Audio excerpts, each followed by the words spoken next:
Hi there, board examination is no more a problem now, whether it is class 10th or it is class 12th. We are here with the solution for your entire grammar section. We are here with lots of MCQs through which you are going to get success. हमने study किया और near about 14 years के questions में से उन questions को pick किया जिनकी फ्रीक्वेंसी एग्जामिनेशन में आने की बहुत ज़्यादा रही है। एग्जामिनेशन इसलिए भी टेंशन नहीं है क्योंकि अभी हमारे पास समय है और बहुत कम टाइम में हम कवर करेंगे उस सक्सेस को जो कि डिफ़िकल्ट नज़र आती है। अब सवाल यह है कि इस थोड़े से समय में, इस थोड़े से टाइम में हम कैसे उसको कवर करेंगे। तो हमारी टेक्निक ये होगी कि इन PYQs को आप बहुत ही सही तरह से पूरे फोकस के साथ स्टडी करेंगे। जो क्वेश्चंस हम यहाँ पर आपको देने जाने वाले हैं और आज का जो हमारा टॉपिक है वह है रीऑर्डरिंग और jumble words. It means you are going to assemble these words into a meaningful sentence. This is M. Rahman and I welcome you to ORAC classes of English language. Today we are going to cover 10 questions out of 50 which we have selected according to their frequency in board examination. यहाँ पर जो technique हम आपको बताने वाले हैं वो आप नोट करके चलेंगे। कई बार जब हमें सेंटेंसेस की सही नॉलेज नहीं होती, पार्टिसिपल क्लियर नहीं होते, जेरेंड क्लियर नहीं होते, सिंपल और क्लॉजेज में हमें डिफरेंस पता नहीं होता, तो हमें सेंटेंस की कॉम्प्लिकेशंस हम नहीं समझ पाते और रीअरेंजमेंट हम नहीं कर पाते हैं। तो बीच बीच में हम आपको कुछ टेक्निक्स बताते चलेंगे, आप उनको अपनी नोटबुक में नोट करते रहेंगे। आगे बढ़ने से पहले हम जान लें कि अगर आपने हमारे चैनल को अब तक भी सब्सक्राइब नहीं किया है तो इसको सब्सक्राइब करें, लाइक करें, शेयर करें और वीडियो को लास्ट तक देखें क्योंकि हर सेंटेंस, हर जंबल सेंटेंस कुछ नया कहता है। आइए शुरू करते हैं आज के पहले सेंटेंस से। हमारा यहाँ पर पहला जो क्वेश्चन है जिसमें सारे वर्ड्स बिखरे हुए हैं और मीनिंगफुली अरेंज नहीं है, को हम मीनिंगफुली अरेंज करेंगे और ये जो क्वेश्चन है 2011 से है।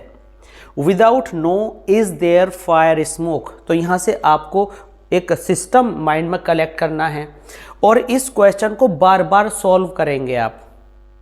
जब आप बार बार सॉल्व करेंगे तो आपको माइंड में एक स्ट्रक्चर सेट हो जाएगा और उसकी बेस पर अदर क्वेश्चंस भी आप सॉल्व करने लगेंगे। इसको सॉल्व आपको किस तरह करना है? सबसे इम्पोर्टेंट बैलेंस करता है हमारा इज़। आप ये काम एग्जामिनेशन के दौरान करें, ये हमने नहीं कहा है। आपको क्या करना है कि ये आपको एक रफ राइटिंग पैड लेकर के उसके ऊपर प्रिपरेशन करनी है।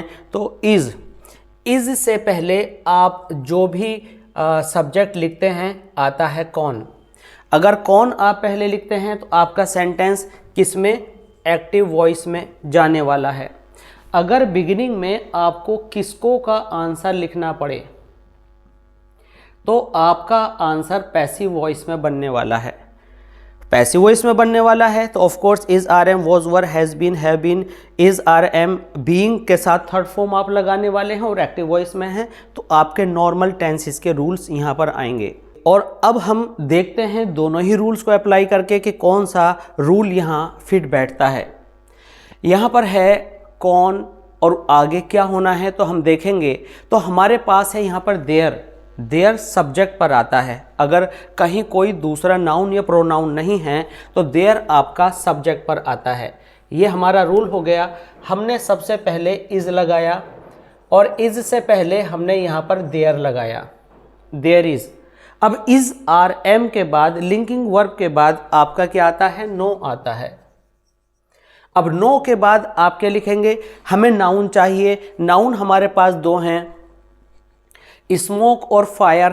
तो अब आप सोचिए, फायर विदाउट स्मोक या स्मोक विदाउट फायर, कौन सी बात आपको सही लग रही है? आमतौर से आप लोगों ने सुना होगा कि अगर कहीं धुआं उठा है तो कुछ तो आग जली है। इट मीन्स अगर कुछ सुनने में आया है तो कुछ तो हुआ है। तो वो कुछ जानने के लिए आपको ये जानना होगा कि जो स्मोक होता है वो फायर से होता है। तो स्मोक नहीं होता है विदाउट फायर, तो विदाउट उधर आया, नो यहाँ आया, तो नो हो गया smoke. There is no smoke. Without fire. तो ये हुआ हमारा यहाँ पर answer, there is no smoke without fire. जब आप इसे कई बार रिपीट करेंगे तो कई बार सेम क्वेश्चन भी रिपीट हो जाता है, तो आपका काम बन जाएगा। आप कहेंगे there is no light in the day without sun. तो इस तरह से कितने ही सारे वर्जन बदल बदल करके सेंटेंसेस बन जाएंगे। इसके बाद हम हैं सेंटेंस नंबर 2 पर। सेंटेंस नंबर 2 के हम सभी वर्ड्स को देखें तो loss his regretting seller the greedy cried. अब सबसे पहले हमने क्या लेना है, हमें यहाँ पर वर्ब मिली, हमने लिखा क्राइड। अब क्राइड कौन करेगा, कौन, सेलर। सेलर हमें मिल गया नाउन। अब एडजेक्टिव्स क्या होते हैं, विशेषता क्या होती हैं, एडजेक्टिव क्या होते हैं। एडजेक्टिव बहुत बार हमने देखा कि बिना नाउन के भी आते हैं और नाउन के भी आते हैं। जैसे हमने कहा अच्छा पेन, ठीक है, खूबसूरत हॉर्स, ठीक है, लार्ज गार्डन, तो ये एडजेक्टिव हैं। तो किसी भी नाउन को डिफाइन करने वाला, उसकी खराबी और बुराई बताने वाला, अच्छाई बताने वाला जो वर्ड है वो पहले आता है। तो सेलर कैसा हुआ, ग्रीडी। अब ग्रीडी हमने पहले लिख लिया। अब हमें यहाँ पर मीनिंग्स याद होना बहुत ज़रूरी है। मीनिंग्स याद होना बहुत ज़रूरी है। तो क्लास 12 के अंदर जब हम मीनिंग्स लर्न करते हैं तो मीनिंग्स लर्न करने में हमें वोकेबलरी दी जाती है। उस वोकेबलरी को भी आप हमारे चैनल पर लर्न कर सकते हैं। उसके लिंक आपको डिस्क्रिप्शन बॉक्स में मिलेंगे, वहाँ से क्लिक करके अगर आप क्लास 12 के स्टूडेंट्स हैं या आप वोकेबलरी में बहुत इंटरेस्टेड हैं तो वहाँ से आप वोकेबलरी लर्न कर सकते हैं। यहाँ पर ग्रीडी का मतलब है लालची, सेलर। और यहाँ पर डेफिनेट आर्टिकल दा लगाएंगे। जब हम किसी पर फोकस करते हैं तो हम यहाँ दा लगाएंगे, तो हमारा हो गया द ग्रीडी सेलर क्राइड। अब जैसे यहाँ इतना गैप आया तो ये अभी हम आपको रफ समझा रहे हैं। जब आपकी प्रैक्टिस अच्छी बन जाएगी फिर आप फटाफट लिखते चले जाया करेंगे। The greedy seller cried. अब यहाँ पर जैसे हमने एक रूल यहाँ सीखा तो यहाँ पर भी हम एक नया रूल सीखने वाले हैं। वह रूल क्या है, करते हुए, याद रखिएगा करते हुए, ये आपको ट्रांसलेशन में भी हेल्प करेगा। अब करते हुए में कोई ना कोई वर्क अलग होगा, जैसे नहाते हुए, खाना खाते हुए, जाते हुए, सोते हुए। तो इसको जब हम इंग्लिश में एक्सप्रेस करते हैं तो हम इसको वर्ब की फर्स्ट फॉर्म में आईएनजी लगाकर करते हैं। अगर ये करते हुए ऑब्जेक्ट के लिए है तो ऑब्जेक्ट के पास, जैसे मैंने मुकेश को गाना गाते हुए देखा तो मुकेश गाना गाते हुए, I saw Mukesh singing a song. और अगर ये मेरे लिए है, मैंने गाना गाते हुए मुकेश को देखा, तो ये आईएनजी सब्जेक्ट के लिए आएगा, सब्जेक्ट के पास। और ऑब्जेक्ट के लिए है तो ऑब्जेक्ट के पास। तो ग्रीडी सेलर क्राइड, या तो आप यहां लिख दीजिए रिग्रेटिंग हिज लॉस। स्टूडेंट्स जो अटकते हैं वो किस जगह पर आकर अटकते हैं, स्टूडेंट्स आकर अटकते हैं इस सेंटेंस में क्राइड के बाद रिग्रेटिंग और लॉस को लेकर के। The greedy seller cried regretting his loss. कितने वर्ड्स हैं आपके, 1 2 3 4 5 6 7, 1 2 3 4 5 6 7। तो यहाँ पर आपके 4 यहाँ और 3 यहाँ, पूरे 7 हो गए। इस सेंटेंस को अगर ये जो रिग्रेटिंग है क्या करते हुए, लालच में, पछताते हुए, तो आप रिग्रेटिंग इसको इस तरह भी लिख सकते हैं। हमने यहाँ और लिखा और आप लिखेंगे रिग्रेटिंग हिज लॉस, कॉमा लगा देंगे बीच में, द ग्रीडी सेलर क्राइड। तो यहां पर यह आपका सेंटेंस पूरा हुआ। करते हुए अगर सब्जेक्ट के लिए है तो सब्जेक्ट से पहले लगाइए, करते हुए अगर ऑब्जेक्ट के लिए है तो ऑब्जेक्ट के बाद लगाइए। तो यहाँ पर हमारी वीडियो की जो स्पेशल बात है इस आज के वीडियो की, वो ये नॉलेज है जो आपको ईजीली मिलेगी नहीं। तो आप अपनी नोटबुक में करते हुए को कहाँ पर एडजस्ट करना है नोट कर लें। अब चलते हैं नेक्स्ट क्वेश्चन की ओर। Question number 3, cat upon the jumped table the. इसको फिर अरेंज करना है, तो बताइए कौन सा रूल याद रखेंगे। हमें जो रूल याद रखना है वह रूल याद रखना है कि सबसे पहले हम जम्प्ड वर्ब को यूज़ करेंगे। वर्ब को यूज़ करने से पहले कौन कूदेगा, तो पता चला कि भाई कौन कूदेगा, तो कूदने में आया कौन, कैट। आपका कौन का आंसर आ गया, कौन। कौन के बाद आपकी वर्ब आती है, it means subject plus helping verb, main verb, object. तो यहाँ पर हमने मेन वर्ब लिखी, हेल्पिंग वर्ब हमारी है नहीं, सब्जेक्ट हमने कौन यहाँ से लिख लिया, कैट जम्प। अब कैट से पहले क्या लगेगा, द। अब टेबल पर हमें क्या लिखना है, प्रेपोजिशन लिखनी है, अपॉन। तो सीधी सी बात है, द टेबल। तो बहुत आसानी से कवर हो गया। अब आप क्या करेंगे, ये चेक कर लें कि ऊपर जो दिए गए वर्ड्स थे उनकी जो नंबर है वो पूरा आ गया कि नहीं। तो मैच करने पे पता चला कि 1 2 3 4 5 6 सभी वर्ड्स हमने अरेंज कर लिए हैं। और ये क्वेश्चन आपको 2012, 20 एंड 22 में मिला है। Over I aeroplane hill and so flying. एकदम देखेंगे तो माइंड उलझ जाएगा, उलझना नहीं है, काम आपको सुकून से करना है। सबसे पहले आपने लिया 100, बिल्कुल वही रूल हमने फिर लगाया। 100 लिखने के बाद हमने क्या करना है, कौन किसने देखा, मैंने देखा, आई सो। अब ऑब्जेक्ट की पहचान होती है किसे या किसको, किसे या किसको। किसको देखा, एरोप्लेन को। एरोप्लेन से पहले एन आएगा। अब इस रूल में एक ख़ास बात आने वाली है जो अभी कुछ लम्हों पहले हमने बोली थी कि करते हुए। तो यहाँ क्या करते हुए, उड़ते हुए। तो उड़ कौन रहा है, एरोप्लेन। क्या सब्जेक्ट, एरोप्लेन। ऑब्जेक्ट उड़ रहा है, तो ये उड़ते हुए इसके पास जिसके लिए ये आया है। I saw an aeroplane flying. Flying के बाद ओवर द हिल, आपका काम फिनिश। ओवर द हिल, आपका ये आंसर इजीली पूरा हो गया। ये आईएनजी वाले रूल ने आपको समझना आसान कर दिया। इसमें फ्लाइंग पहले नहीं आ सकता चूंकि ये ऑब्जेक्ट के लिए है। आई थिंक कि आपको अच्छे से समझ में आया होगा। इन क्वेश्चंस को हम जम्बल्ड मीन्स डिसऑर्डर्ड वर्ड्स भी कहते हैं। और आपको जब एग्जामिनेशन में आता है तो हम कहते हैं arrange these words so as to make a sentence in a meaningful way या इन अ मीनिंगफुल सेंटेंस। तो इस तरह से आपको मीनिंगफुल सेंटेंस बनाने के लिए ये अरेंजमेंट से हटाए हुए वर्ड्स आते हैं, इनको आपको सही अरेंजमेंट पर डालना होता है। Now let's move on to the next question. Question number 5, Monday to Sunday from out on a tour was he. हम अपने पुराने रूल को यूज़ करेंगे। हमें अगर मेन वर्ब मिलती है तो पहले लिखेंगे लिंकिंग वर्ब। लिंकिंग वर्ब का मतलब है is are am was verb without main verb. तो यहाँ मेन वर्ब तो कहीं है नहीं, तो हमने वॉज को पहले लिख लिया। अब वॉज को पहले लिखा, तो अब जब सब्जेक्ट पर कोई वर्ड आएगा तो कौन का आंसर आएगा, और कौन का आंसर कौन है, कौन का आंसर है ही।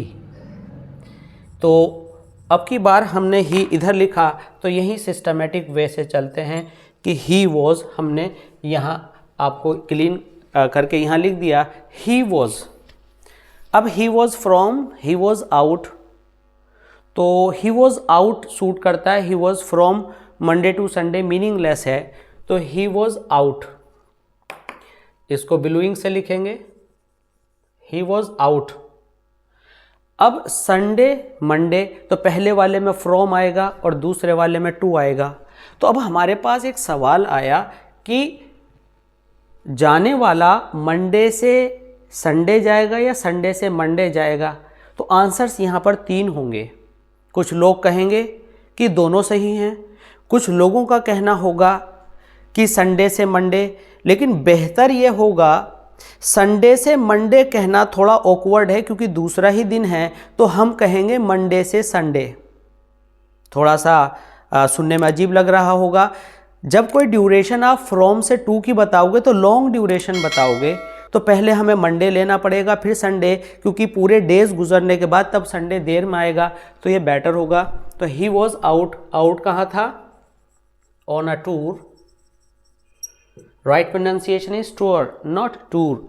ही was out on a tour, यहाँ पर आपका आर्टिकल ए आ गया, फ्रॉम मंडे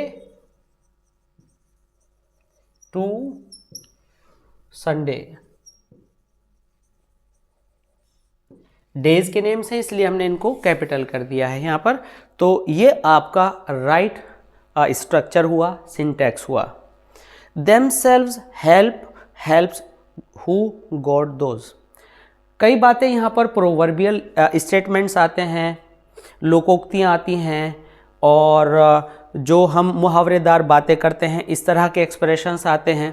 तो आपने सुना होगा कि खुदा उनकी मदद करता है जो अपनी मदद खुद करते हैं।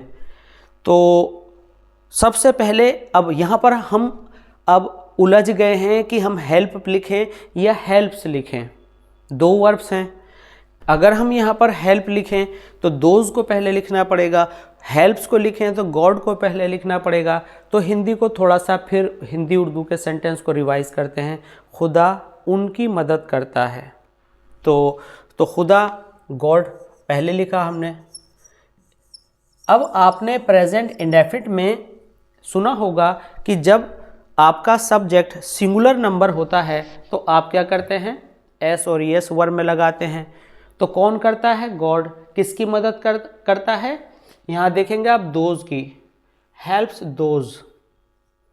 अब यहाँ पर हम आपको एक बहुत ही ख़ास रूल बताने जा रहे हैं, इसको ध्यान से समझेंगे आप। इसके लिए हम कलर चेंज करेंगे। हमारी हिंदी होती है जो, और अब तक हमने हु को 10th लेवल तक कौन पढ़ा होता है या किसने पढ़ा होता है। तो यहाँ जो का मतलब है हु, जो का मतलब है दैट, और जो का मतलब है विच। तो जिस समय इनसे पहले अगर कोई पर्सन आ गया तो हु लगता है, वह इंसान जो। दैट पर्सन में, नॉन लिविंग थिंग्स में और एनिमल्स में, सब में लगता है। और विच नॉन लिविंग थिंग्स में और एनिमल्स में लगाया जा सकता है। जैसे कि कैट जो, cat which, cat that animals में दोनों आ सकता है। बेसिकली विच इंसेक्ट्स में आता है, और हु इंसान के लिए। तो दोज कौन हुए, इंसान। जो की इंग्लिश आई हु। तो गॉड हेल्प्स दोज जो मदद करते हैं अपनी, तो हु प्लूरल हो गया। तो यहां पर आपने क्या लिखा, हेल्प, और बाकी सेंटेंस यहां पर आया themselves। जब आप प्रैक्टिस करते हैं तो ऐसे सेंटेंसेस को याद करने की हद तक प्रैक्टिस कीजिए, आपको ये सब तैयार मिलेगा, आपके माइंड में सेव हुआ। Question number 7। क्वेश्चन नंबर 7 आप हमारी वीडियोस में ही क्यों देखें, ये एक इम्पॉर्टेंट बात है। या दूसरे क्वेश्चंस हमारी वीडियोस में क्यों देखें। सब लोग आपको जंबल वर्ड्स को रीअरेंज कराएंगे और एक मीनिंगफुल सेंटेंस लिखवा देंगे, but you will not come to know what the reasons are. आपको रीजंस का पता नहीं चलेगा, लेकिन हमारी इस टीचिंग में, लेक्चर में, इस क्लास में आपको ये पता चलेगा कोई भी काम आप क्यों कर रहे हैं, व्हाई एंड हाउ। तो यहाँ पर me father letter writes my to, तो वही मेथड हम यहाँ पर फिर लेते हैं, और हमने सबसे पहले लिखा राइट्स। इसको थोड़ा सा पहले लिखते हैं राइट्स को, और यहाँ लिखा हमने राइट्स। राइट्स, अब राइट्स कौन करता है, राइट्स करते हैं फादर, और फादर से पहले वहाँ माई भी दिया है, my father. My father rights, अब किसको लिखते हैं, आ लेटर को। किसको लिखते हैं, मुझको। अब यहां पर आपको दो ऑब्जेक्ट्स आए, तो पहले हम यहां पर रूल समझा दें आपको। हमारा जो सजीव ऑब्जेक्ट होता है, यानी लिविंग ऑब्जेक्ट होता है, और एक होता है निर्जीव यानी नॉन लिविंग ऑब्जेक्ट। सजीव ऑब्जेक्ट को हम इनडायरेक्ट कहते हैं, इनडायरेक्ट ऑब्जेक्ट, और निर्जीव ऑब्जेक्ट को हम डायरेक्ट ऑब्जेक्ट कहते हैं। डायरेक्ट ऑब्जेक्ट, ये भी आपका ऑब्जेक्ट ये आपको समझना है। अगर कभी भी आपने लिखा पहले सजीव ऑब्जेक्ट और यहां लिखा लेटर, इसे अच्छे से समझ लेंगे, और यहां लिखा अ लेटर, दो ऑब्जेक्ट्स आपको आ गए, एक की जगह दो ऑब्जेक्ट्स आपको आ गए, एक सजीव है, एक निर्जीव है, एक डायरेक्ट इनडायरेक्ट है। तो आप सजीव पहले लिखेंगे यानी डायरेक्ट पहले लिखेंगे, इनडायरेक्ट पहले लिखेंगे, आपको समझना है। सपोज कीजिए यहां पर इनडायरेक्ट ऑब्जेक्ट पहले आ गया, तो आपको क्या करना है, यह खास बात आपको याद रखनी है, इसको अभी बताएंगे। अ लेटर के बाद यहां मी आ गया, तो मेन बात क्या है, अगर बिगिनिंग में लिविंग आ गया तो आपका नॉन लिविंग ऑब्जेक्ट एकदम से आ जाएगा, मी अ लेटर। लेकिन अगर पहले नॉन लिविंग आ गया तो आपको यहां पर टू एक्स्ट्रा डालना पड़ेगा। अगर मी बाद में है, हिम बाद में है, देम बाद में है, तो आपको टू एक्स्ट्रा डालना पड़ेगा। अब ये हमें यहां देखना है कि हमारे पास क्या है, हमारे पास दो ऑब्जेक्ट्स हैं, एक तो अ लेटर और एक मी, और साथ में टू हमारा बच रहा है। तो अब आप बताइए कि टू कहां लगाएंगे। सीधी सी बात है, टू मी। अगर यहां टू नहीं दिया गया होता तो फिर आपको मजबूरी में मी पहले लिखना था और अ लेटर बाद में। यह है tips of the day, one of the tips of the day. My father writes a letter to me, इस टू को एडजस्ट करने की वजह से मी बाद में आया। यही क्वेश्चन अगर विदाउट टू आता है तो आपको मी पहले और लेटर बाद में लिखना है। आई होप कि आपको अच्छे से समझ में आ गया होगा। अब आता है question number 8। Two are bus friend by decided morning the in go. फिर हमने पहले एक काम करना है, अब आपको प्रैक्टिस हो गई होगी तो गो तो आएगा ही, हमने पहले वर्ब लिख लिया गो, लेकिन एक वर्ब यहाँ पर डिसाइडेड और दे रखी है। अब हमें देखना है कि जब हमें वर्ब डिसाइडेड दे रखी है तो गो आता है प्लूरल सब्जेक्ट के साथ, और प्लूरल सब्जेक्ट यहाँ कहीं भी नहीं है, फ्रेंड है, फ्रेंड सिंगुलर है। इसका मतलब ये हुआ कि गो हमने रॉन्ग सिलेक्शन किया था, हमें लिखना है डिसाइडेड। और एक रूल आपको हमेशा याद रखना है, यहाँ लिख लीजिए कि टू के साथ वर्ब की फर्स्ट फॉर्म आती है। अगर आपको टू वर्ब्स मिली, एक डिसाइडेड और एक गो, तो टू तो आ गया गो के साथ, ये आ गया बाद में। सवाल यह है कि ये डिसीजन किसने लिया, तो ये डिसीजन लिया किसने, फ्रेंड ने, और फ्रेंड से पहले आवर लिखा हुआ है, आर भी बोल सकते हैं आप इसको, आर फ्रेंड डिसाइडेड।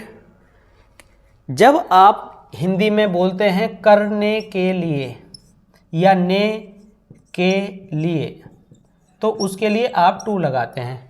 तो किसने के क्या करने के लिए, जाने के लिए, तो आप यहां लिखेंगे to go, decided to go. तो ने के लिए या करने के लिए टू की वर्ब की, टू के साथ वर्ब की फर्स्ट फॉर्म, टेक्निकली इसको इन्फिनेटिव कहते हैं।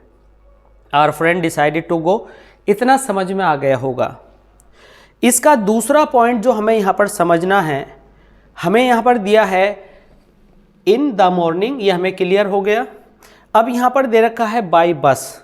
जब भी हम कन्वेंस की बात करते हैं तो हम by bus, by train, by car, by road, तो इसमें द नहीं लगाते हैं, ये याद रखना। बाई बस, बाई ट्रेन, जब कन्वेंस की बात करते हैं यात्रा से संबंध, यात्रा के संबंध में, तो द नहीं लगाते। तो एक रूल हमें यह आ गया, by bus.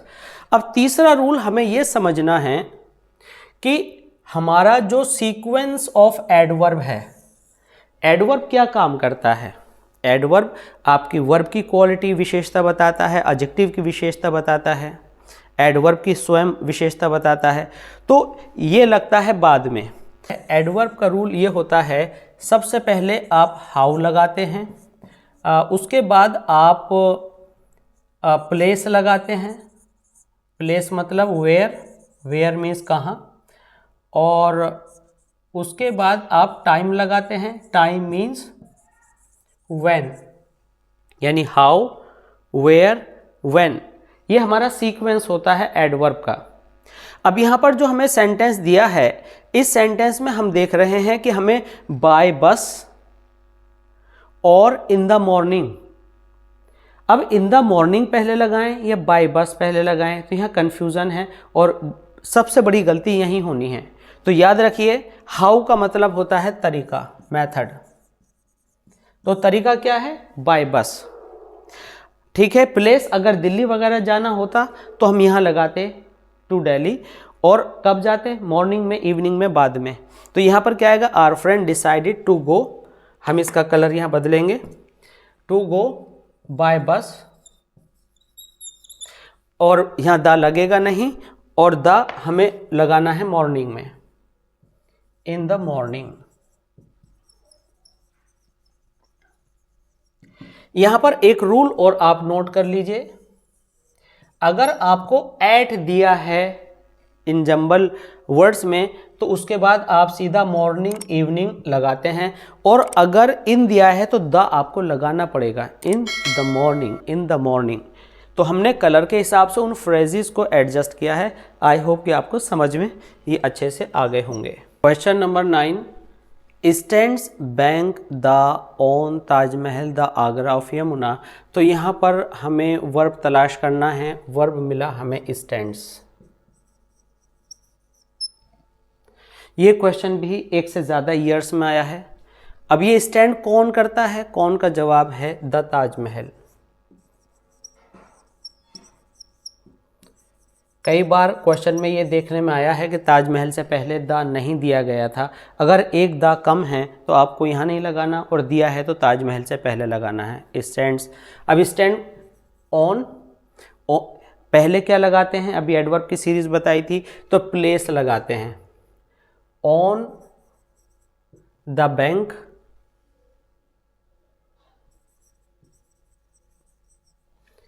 On the bank of the bank. अब बैंक किसका है, रिवर यमुना का, ऑफ द यमुना, किसी भी नदी के नाम से पहले आप द लगाते हैं, द यमुना, द गंगा, तो यहाँ पर द लगा। इसमें यहाँ पर आप एक वर्ड कम है जंबल में, तो यहाँ पर आपने इन लगाया, तो हमारा आंसर बना the Taj Mahal stands on the bank of the Yamuna in Agra. अब यहाँ पर हमारे पास दो प्लेसेस हैं और हम वेयर को पहले लिखते हैं। अब दो प्लेसेस में यमुना पहले लिखें कि आगरा, तो यमुना को इसलिए पहले लिखेंगे क्योंकि यमुना ऑफ और ऑफ बैंक से इंटरकनेक्टेड है, तो यहाँ पर हमने आगरा बाद में लिखा। इसके बाद हम आते हैं क्वेश्चन नंबर 10 पर। क्वेश्चन नंबर 10 में हमने वर्ब यहाँ इज लिख लिया। इज में, इस वर्ब में यहाँ देखेंगे कि एक वर्ब गेट भी है। अगर हमारा सब्जेक्ट यहाँ पर इट है तो इट के साथ गेट आना था, लेकिन अभी थोड़ी देर पहले हमने एक रूल पढ़ा था, टू प्लस वर्ब की फर्स्ट फॉर्म, तो यानी टू गेट हमारे को लास्ट में आ जाएगा। तो हमें यहाँ क्या करना है, हमने इट लिख लिया। अब it is good, it is bad, ये आपने सुना होगा, तो हमने यहाँ से गुड कवर कर लिया, यहाँ से इट कर लिया। जब आप एग्जामिनेशन में करें तो इनको क्रॉस लगाते जाएं ताकि आपको पता चल जाए कि कितने वर्ड्स रह गए हैं। इट इज़ के बाद हमने लिया गुड, गुड के बाद टू, टू के बाद हमने गेट लिया, to get up, get up means उठना, कब, अर्ली इन द मॉर्निंग, तो अर्ली हमने अर्ली लिया।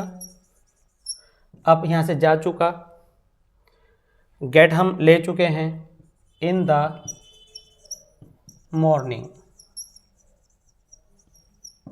तो क्या हुआ, it is good to get up early in the morning. तो ये हमारे सारे वर्ड्स यहाँ पर लास्ट तक पूरे हो गए हैं। आई होप कि ये जंबल वर्ड्स की जो सीरीज़ हमने शुरू की है आपको बहुत अच्छे से विद रीजंस समझ में आई होगी, और हम ये वीडियो टॉप 50 तक लेकर के जाएंगे। आज हमने टॉप 10 कवर किए हैं। तो इस तरह की वीडियोस के लिए, जंबल वर्ड्स के लिए, पैसिव वॉइस के लिए, डायरेक्ट इनडायरेक्ट के लिए, ब्लैंक्स के लिए, वर्ब्स के लिए, प्रेपोजिशंस के लिए बने रहिए हमारे साथ। मिलते हैं जल्दी ऐसे ही टॉप 50 की सीरीज़ में वेरियस टॉपिक्स को लेकर। हमारे चैनल को सब्सक्राइब कीजिए, लाइक कीजिए एंड शेयर कीजिए। मिलते हैं जल्दी ऐसी दूसरी वीडियोस के साथ। Thanks for being with us. Thanks a lot.